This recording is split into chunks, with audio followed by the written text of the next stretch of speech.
चलिए दोस्तों, स्वागत है आप सभी का एक बार फिर से मेरे YouTube चैनल में। और आज हम करने जा रहे हैं प्रश्नावली 11.1 का प्रश्न क्रमांक कौन सा है? दूसरा। पहला तो कल कर लिया था। तो पढ़िए सभी लोग इसको। एक वृत्त के चतुर्थांश का क्षेत्रफल ज्ञात कीजिए जिसकी परिधि 22 सेंटीमीटर। सिंपल, ये इतनी जल्दी सवाल पूरा हो गया कि समझने का मौका ही नहीं मिला। देखो, इसमें बोल रहे हैं कि वृत्त के चतुर्थांश का क्षेत्रफल। मुझे कोई ये बताओ, ये वृत्त है कि नहीं है? वृत्त तो है। चतुर्थांश मतलब क्या होता है? वृत्त के 4 टुकड़े, मतलब 4 टुकड़े। एक ये भी है। और कोई बताएगा? चतुर्थांश जो क्वेश्चन पेपर में हाँ, इम्पोर्टेंट प्रश्न है ये। ठीक है, तो पहला भी है, दूसरा भी है।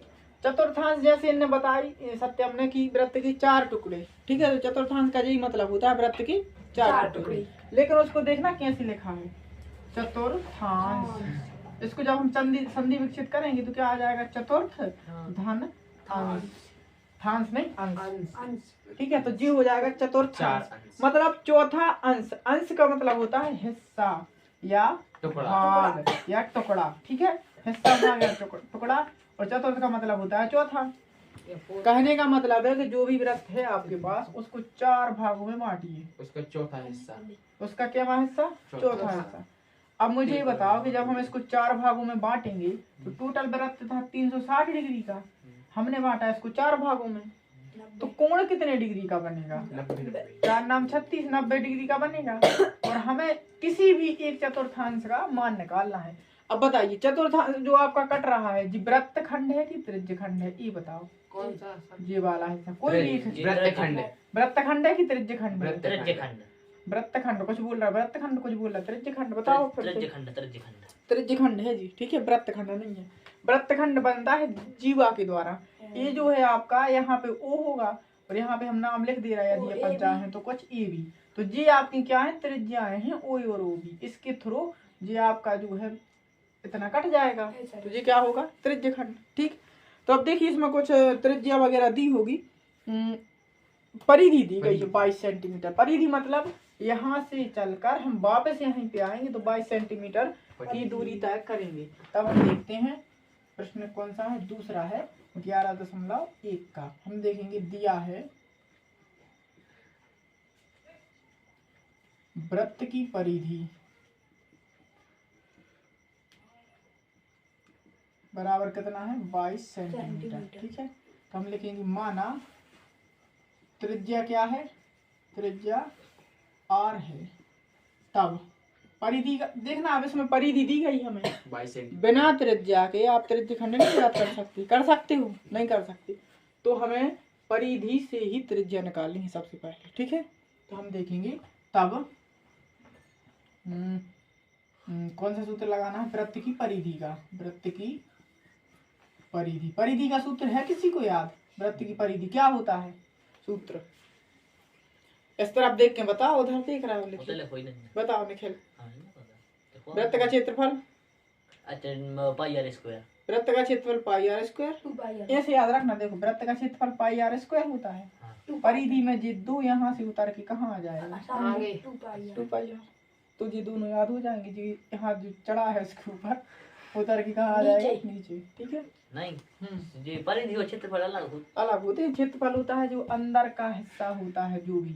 परिधि होती है, हम यहाँ से चलना शुरू करेंगे, बाउंड्री है परिधि। अच्छा, हाँ, परिमाप। हाँ, परिमाप। परिमाप होता है दूसरी आकृतियों में और वृत्त में होता है परिधि। ठीक है, एक हाँ, तो वृत्त की परिधि होती है 2 पाई आर। ठीक है, अब देखिए 2 पाई आर आपको दिया गया है। हमने माना है कि 2 पाई आर होगी, लेकिन उसमें कितना दिया है? 22 सेंटीमीटर। तो हम लिखेंगे 2 पाई आर बराबर में 22 सेंटीमीटर। अब यहाँ से हम मान ज्ञात कर लेंगे किसका? आर का। तो आर बराबर हो जाएगा 22। अच्छा, 2 पाई को हम कहाँ ले जाएंगे? बटी में। और पाई का मान सबको पता है कितना होता है? 22/2 तो पहले से है। एक चीज याद रखना, कहीं भी पाई बटे में आ जाए तो उसका उल्टा मान रख देना। ठीक है, जैसे इधर है पाई का मान 22/7, तो हम रख देंगे 7/22। क्यों? अब देखो ऐसे रखेंगे क्योंकि हमारे पास था 22/2। यहाँ पे पाई का मान रखते तो क्या हो जाता? 22/7। बटे के बटे से संख्या ऊपर जाती तो कैसी हो जाती? उल्टी। तो क्या हो जाता? 7/22।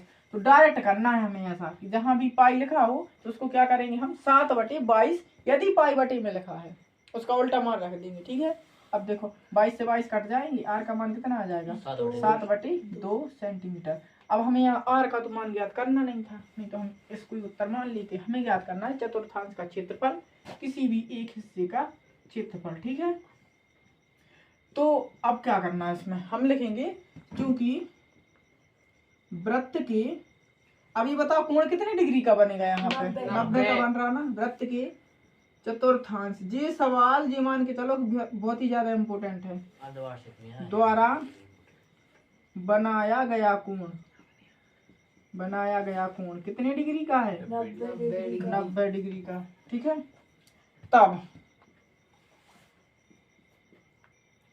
एक चतुर्थांश का क्षेत्रफल, एक चतुर्थांश का क्षेत्रफल कितना हो जाएगा θ/360 इंटू में पाई आर का स्क्वायर। ठीक है, तो 90/360 इंटू में पाई का मान 22/7, आर का मान 7/2 गुणा में 7/2 जी निकाला है आर का मान अभी हमने। तो 7 से 7 को कैंसिल करो, 2 से 22 और जे 0 से 0 9 चौके 36, तो यहाँ पे लिख दे रहे हैं हम। ठीक है, अच्छा 2 से 22 कितनी बार 11 बार। अब देखो जो बचा है उसको लिख दो पहले, इधर से बचा है ऊपर से 11 गुणा में कितनी 7, और बटी में देखिए कितना बचा 4 और 2, मतलब 4 गुणा में 2, तो हो जाएगा 11 7 77/8। तो या तो इतना ही आंसर आएगा, या फिर इसको डेसिमल में निकाल लो। डेसिमल में निकालेंगे तो 8 9 72 हो जाएगा। कितने बचेंगे 5, तो 5 की कर देंगे 50, 8 6 48, इतना ही है। अब ठीक है, कोई दिक्कत नहीं, तो ये आ जाएगा आंसर वर्ग सेंटीमीटर।